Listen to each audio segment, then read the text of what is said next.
నిర్గమకాండము 21వ అధ్యాయము. నీవు వారికి నియమింపవలసిన న్యాయ విధులేవనగా, నీవు హెబ్రీయుడైన దాసుని కొనిన ఎడల వాడు 6 సంవత్సరములు దాసుడయుండి 7వ సంవత్సరమున ఏమియు ఇయ్యకయే నిన్ను విడిచి స్వతంత్రుడగును. వాడు ఒంటిగా వచ్చిన ఎడల ఒంటిగానే వెళ్ళవచ్చును. వానికి భార్య ఉండిన ఎడల వాని భార్య వానితో కూడా వెళ్ళవచ్చును. వాని యజమానుడు వానికి భార్యనిచ్చిన తరువాత ఆమె వాని వలన కుమారులనైనను కుమార్తెలనైనను కనిన ఎడల ఆ భార్యయు ఆమె పిల్లలను ఆమె యజమానుని సొత్తగుదురు, కాని వాడు ఒంటిగానే పోవలెను. అయితే ఆ దాసుడు, నేను నా యజమానుని, నా భార్యను, నా పిల్లలను ప్రేమించుచున్నాను, నేను వారిని విడిచి స్వతంత్రుడనై పోనొల్లనని నిజముగా చెప్పిన ఎడల వాని యజమానుడు దేవుని యొద్దకు వానిని తీసుకొని రావలెను. మరియు వాని యజమానుడు తలుపునొద్దకైనను ద్వారబంధమునొద్దకైనను వాని తోడుకొని పోయి వాని చెవిని కదురుతో గుచ్చవలెను.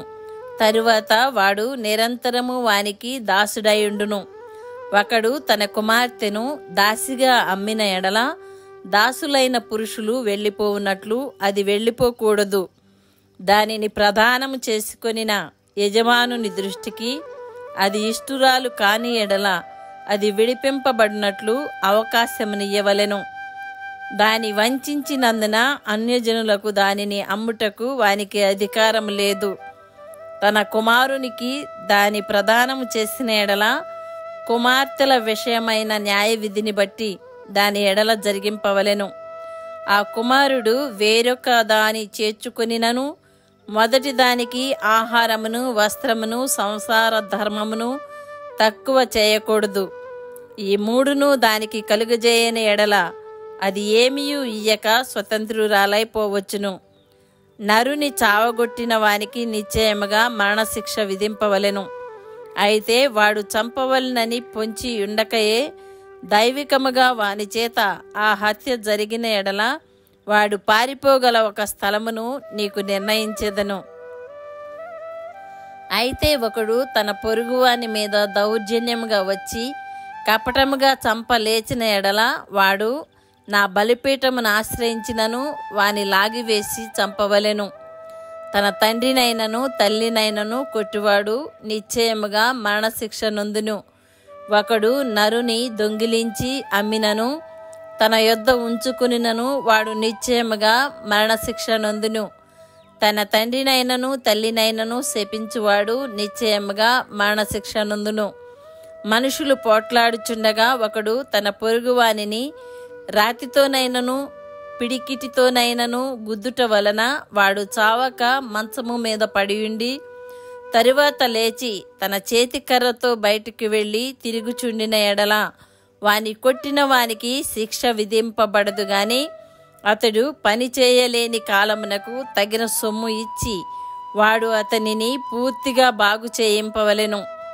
ఒకడు తన దాసుడైనను తన దాసి అయినను చచ్చినట్లు కర్రతో కొట్టిన ఎడల అతడు నిశ్చయముగా ప్రతిదండన నొందును.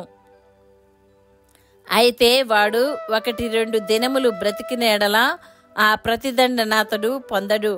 వాడు అతని సొమ్మే గదా.